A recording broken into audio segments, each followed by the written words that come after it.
Are you yawning right now? Yeah, dude, this is so boring. They know this. Instead of going to Wikipedia, I'm just reading a quick synopsis. I'm going to listen to these two jackasses. This is everything you need to know before you go see It Chapter 2. Not about It Chapter 2, because No, yeah, but that, yeah, that's spoilers. spoiling. Before it comes out, September 6th. We did it. That was really bad. All of them went to the same school. They never really talked to each other because they were all kind of separated into different groups. They kind of had each other, but they were considered losers. It basically started with 4 friends, Stanley, Bill, and Richie, and Eddie. That's you, my friend. Oh! There was initiation, and he had to do this thing called the Hockstetter dance, which is where I had to dance in my underwear. It's like the truffle shuffle. It is like Goonies. the truffle shuffle, but yeah, but I wasn't that. Richie hung out with a bunch of these kids in middle school, and all of them were bullied. Had the same interests, and everyone just kind of bonded together and became best friends. Thus created the Losers Club. Then, during that summer of 1986, I'm pretty sure it was 1989 because 27 years later is 2016. Anyway, that summer of 1989 is when the other losers were added on. Mike lived in Derry, but he lives on the outskirts of Derry. He was getting bullied by Henry Bowers, and the other guys were being bullied by him too. When he was in a moment of need, his losers stepped up and protected him. Ben joined the Losers Club after he got bullied and got an H cut into his stomach by Henry Bowers, and then fell down that cliff, and the Losers Club kind of saved him and then invited him to the quarry, and all of a sudden, he was in the group. The first person she really got a chance to talk to was Ben. It was actually kind of the first interaction that she truly had that was kind of memorable, and it really stuck with her and led her to have inseparable friendship. And it's all history from there.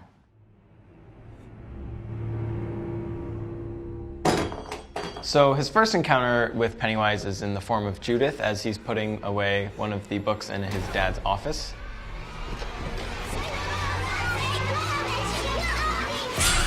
I mean, that's pretty scarring on its own, I would say, but that kind of fear manifesting into a real thing is something that... Spooky. Spooky, yeah. It continues throughout his character arc in both films, and that kind of trauma really affects him in the future. Your hair is winter fire, January embers. My heart burns there too. Firstly, it shows Ben's talent for writing poems, but it's inspired from Beverly Marsh. And I think it's a lovely little analogy of Ben. His heart does burn, right? Yeah. He's burning for the girl, and he keeps it sort of locked away, that furnace inside. It's so genuine and true that he has trouble revealing that he was the actual writer. Right. So Bill Denborough kind of takes the credit for a long time.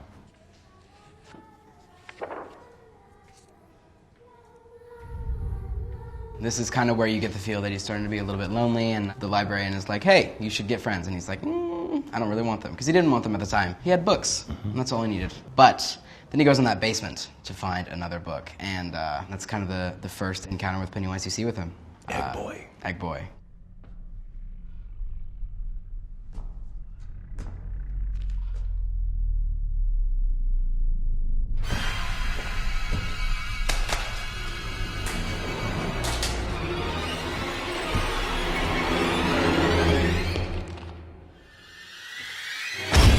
Which was actually one of the most scary scenes for me, I think. It was a terrifying scene. Blood kind of splurts out of the sink, covers her head to toe in it, and also the whole bathroom. And only she can see it, because that's kind of its power, so to say. It's kind of a version of her growing up. When she got her period, she couldn't tell her father about it because of fear of what he might do. Growing up scared her because she didn't want that with her father around. That was kind of a real shock to her, also because it was all blood, a lot of it.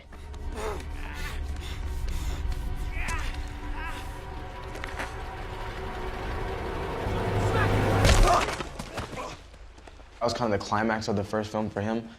Nice throw. Because he grew up with his grandfather who taught him to fear people and to not trust anyone. So That moment of finding a group of good people that he felt he could trust, that was the building of that relationship that would sculpt his whole life. Come on, Cloud, dance. Do it like you did in the thing. Come on, say the staph infection line. Have you ever heard of a staph infection? Have you ever heard of a staph infection? When I say it kind of shows that my guy's so hyper anal retentive about health. He's the extraordinaire of sanitary. Extraordinaire of sanitaire. That's what I wanted to say. Sanitation. I wanted to say sanitaire, but it didn't sound a word, so it doesn't work.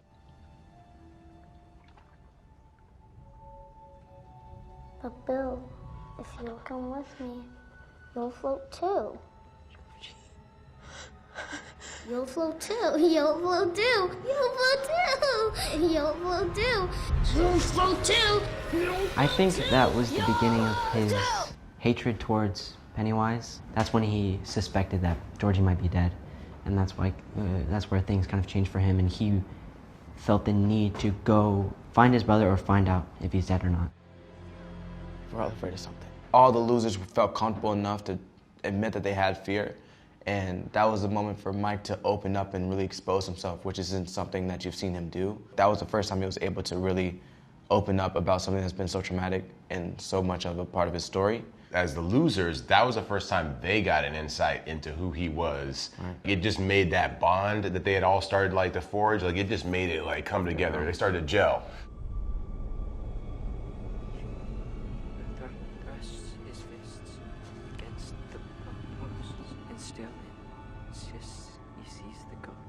In the book, it's incredibly important because it's, you know, it's something that his mother made him do. It's feeling like if he could get that phrase out, he could.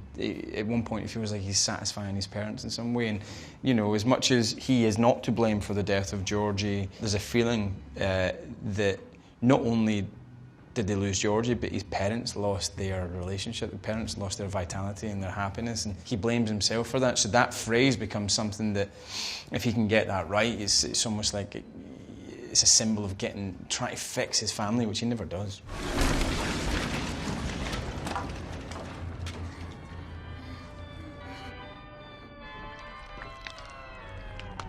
Time to take your beer, Eddie.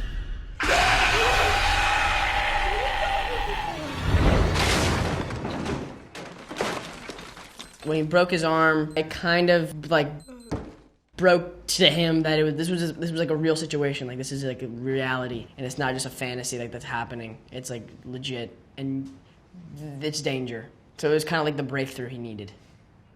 Why are you looking at me? I didn't film the scene. I know. Maybe you did more character research. I don't know. No, I didn't. I just watched what you did in the movie. I said, I'll just talk as fast as that kid did. Richie's first encounter with it, he finds himself in a room full of clowns. Stupid clowns.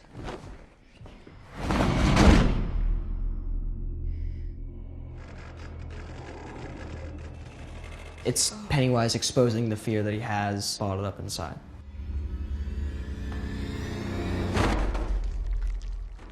Ugh. I thought you said you wanted to get out of this town too. Because I want to run towards something, not away. Having the losers around, she realizes there is some things that is worth fighting for, and there is something that she doesn't want to run away from. Running away from this fear and running away from something you're scared of is something that she's kind of been doing her whole life. And having them say that they're going to run away not only means they're going to run away from their fear, but they're also going to run away from her. She's very desperate to kind of keep them together because that's the one thing in her life that she has. And so that moment she's kind of standing up against them in a way, begging them, saying, please don't leave. When you're running towards something, it's your decision. You're the aggressor in the situation. When you're running away from something, you're reactive rather than being active. And next time we'll be better prepared. No! No next time, Bill!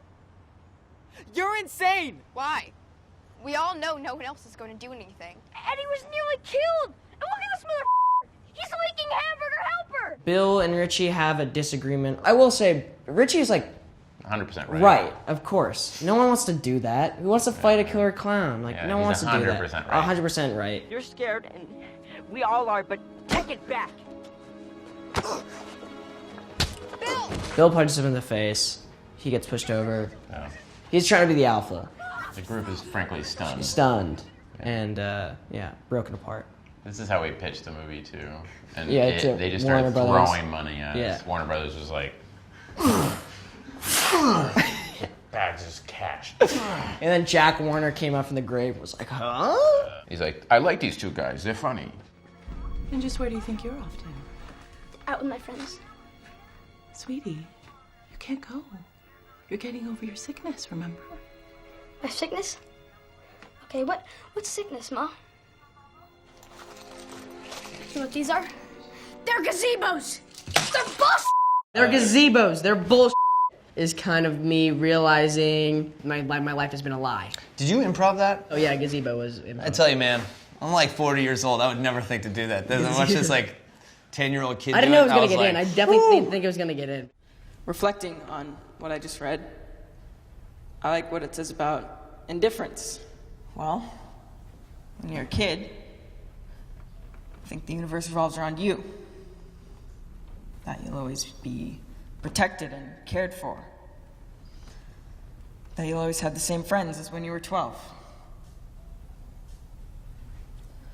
Then, one day, something bad happens and you realize that's not true. He says some words that you wouldn't expect him to say, and he kind of opens up his heart to everyone who's there to speak the truth in a way. And I think that's really important to his character.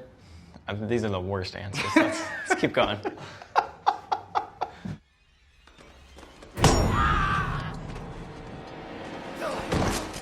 That was a fun scene. Well, not for Mike, because it was very intense. You should have stayed out of Derry. Your parents didn't.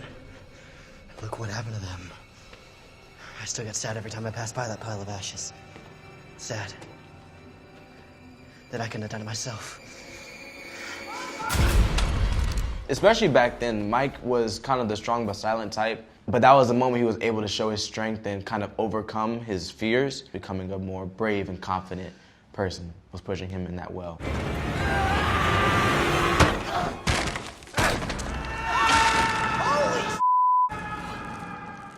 Yeah, that was intense.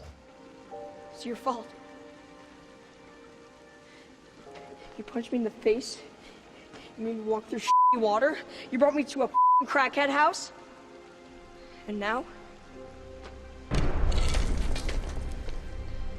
I'm gonna have to kill this clown. That line was because we didn't have like a last kind of like one line. We didn't have any one-liners in the movie, so we had to add it. Ended up being, I guess, an iconic line, which is really nice. I wish that line was ad-libbed, but Just say it's ad-libbed. yeah, it's ad-libbed. Yeah. Well, are we going to base this off the books or just our imagination? Just do it on the movie. You do it off the movie. It's that simple. Well, Ben has been creating some of the most marvelous architecture. He's at the top of his game in the real estate world, and he lives in a very nice house, but he's very lonely. We find Richie when chapter 2 picks up. He's doing stand-up, and he. I don't blame you, dude. He's doing stand-up comedy, but he feels like all the losers, this sickness comes over them and this dread comes over, and they have to, and then he gets the call, because he gets a call from Mike. Mike has become a librarian's assistant, not actually the librarian, but he is now living in the clock tower of the library, and he has been researching everything that he could possibly find out. Like the same way that you're researching everything you can find out about it and It Chapter 2, Mike was researching everything he could find out about Pennywise. But times 10. It's very different.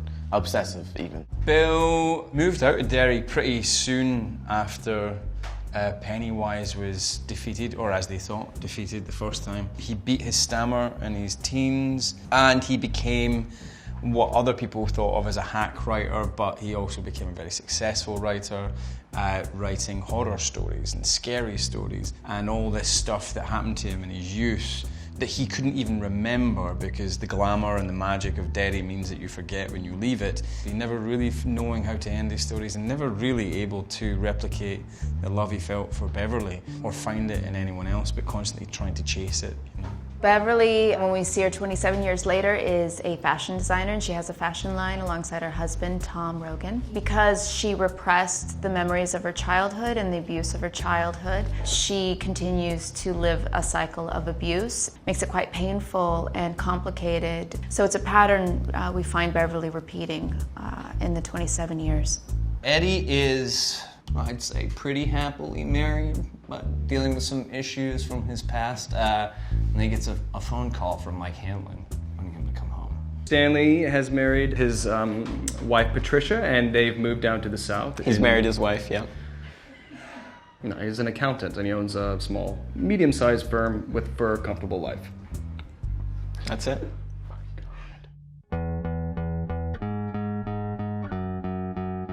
When Beverly is missing, your squad is being terrorized by a demon clown, and you just found out that your pills are gazebos. That's hilarious. This is just making me feel like I'm looking at Tumblr, so I'm terrified. I know. Don't you love those fan pages? Don't you No, love they're those? horrible. You love them. No, it's terrifying. No, you love them. That is my nightmare. That That's is your my nightmare. version of Pennywise. Pre-adolescent bloggers. Bloggers. What is this? It looks like something written on a condom. When it expires, it makes that face. No, dude. No, sorry. That's like.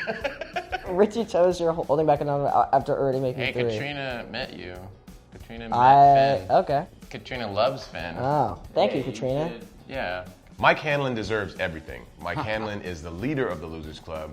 Mike Hanlon stayed back for, all caps, the Losers Club. Stan Mike Hanlon. I cannot agree with you more.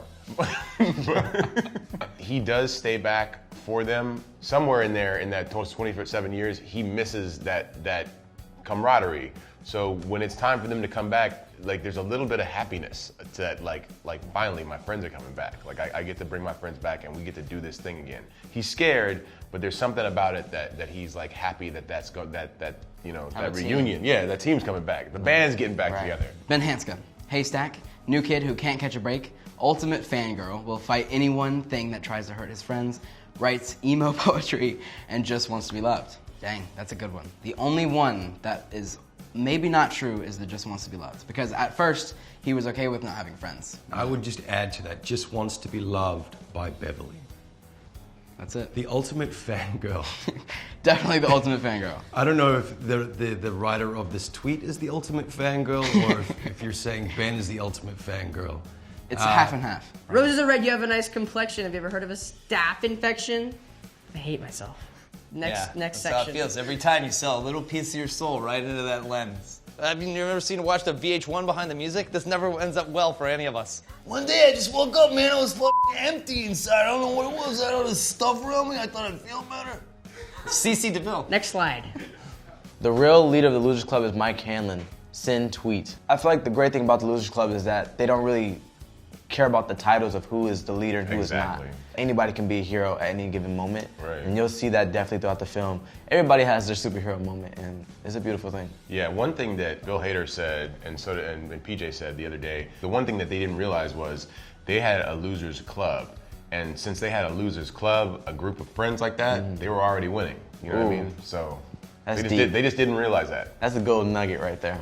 Whatever you do, don't think about the fact that since Stanley Uris was a grade below the other losers, he'd have to spend his last years of elementary, middle, and high school without any of his friends at the same school to support him.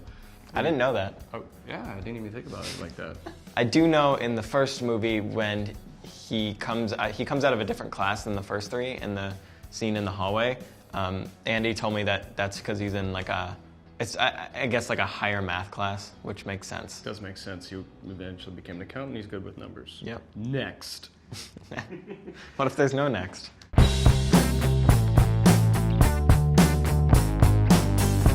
That was again.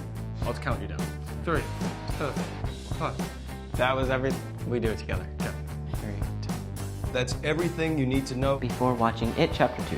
And 1, and all of it. This might not be everything you needed to know, but this is a lot about what you need to know. You needed to know those memes that they put on there. You needed to know that before watching this. I didn't need like Ghostbusters going like, here's what's gonna happen, right? Yeah, you just watched it. I just went and watched fucking like Bill Murray. Cut that out. That's it.